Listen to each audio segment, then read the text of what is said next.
മലപ്പുറം നിലമ്പൂരിന്റെ ഹൃദയത്തിൽ നിന്ന് വിസ്മയകരമായ കരവിരുതുമായി മുഹമ്മദ് അലി. പ്രധാനമന്ത്രി നരേന്ദ്രമോദി മുതൽ മുഖ്യമന്ത്രി പിണറായി വിജയൻ വരെയുള്ള പ്രമുഖ വ്യക്തിയുടെ തടിയിലുള്ള രൂപങ്ങൾ അദ്ദേഹത്തിന്റെ കരവിരുതിൽ ജീവൻ തുടിക്കുകയാണ്.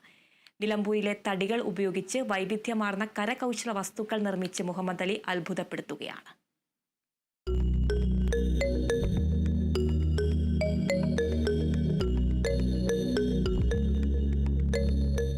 അകമ്പാടം നമ്പൂരിപ്പൊട്ടിയിലെ ചെറിയൊരു വീട്ടിൽ നിന്നാണ് മുഹമ്മദ് അലി തന്റെ കരകൗശല യാത്ര ആരംഭിക്കുന്നത്.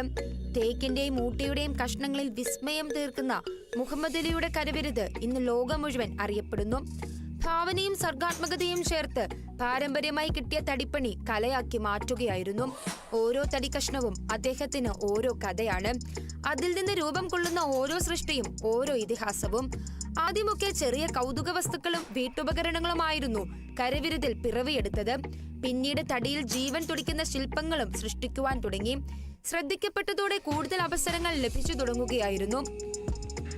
ഇസ്രായേലിന്റെ ഓർഡർ എന്ന് പറഞ്ഞാല് അത് നമ്മൾ അവരായിട്ട് ഫോണിലുള്ള ഒരു സംസാരം കാര്യങ്ങൾ. ഈ മാസം അവരത് ഇവിടെ വന്നിട്ട് നമുക്ക് അവിടെ പോയി ചെയ്യണമെങ്കിൽ അങ്ങനെ ചെയ്യാം, അതല്ലെങ്കിൽ ഇവിടുന്ന് ചെയ്തിട്ട് കൊണ്ടുപോകുന്ന രീതിയിലാക്കാമെന്നാണ്. അതൊരു 400 വർഷം പഴക്കമുള്ള കുറച്ച് അന്നത്തെ ഈ മരത്തിൽ തന്നെ ചെയ്തു, അല്ല സിമെന്റിലോ അങ്ങനെ എന്തോ ഒരു സാധനത്തിലാണ് അത് ചെയ്തിട്ടുള്ളത്.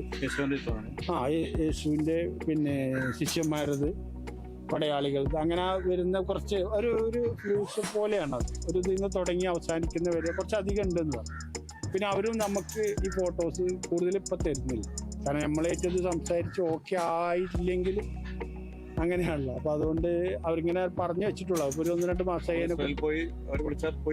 പോയി ചെയ്യുന്നതിൽ ഞാൻ പറഞ്ഞു നമ്മൾ ഇവിടുന്ന് ചെയ്തിട്ട് നമുക്ക് കൊണ്ടുപോവുകയാണ് നല്ലത്.